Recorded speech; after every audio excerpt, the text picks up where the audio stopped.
There are 6 different levels of wastewater treatment, namely preliminary treatment, primary treatment, secondary treatment, tertiary treatment, sludge treatment, and the final discharge sump. Preliminary treatment is done to normalize the flow rate, to minimize pH fluctuations, and to shield biological systems, and also to prevent clogging. Primary treatment is done by pH correction, chemical coagulation, and flocculation. Secondary treatment is done by using holding and stabilization ponds, and the goal is to reduce biological oxygen demand in the water.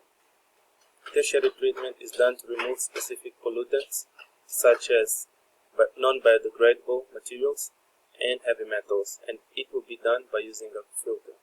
Sludge treatment consists of removing water in the sludge in order to minimize the weight of the sludge. And the final discharge sump is the last point where the wastewater will stay before being discharged to the environment. It is a tank-like structure that has a large diameter pipe that will drain the water to the sea with the aid of a pump.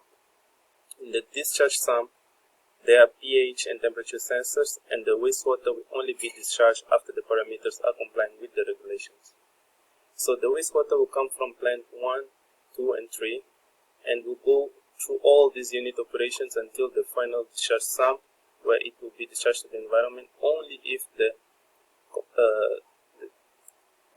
parameters are complying with the regulations.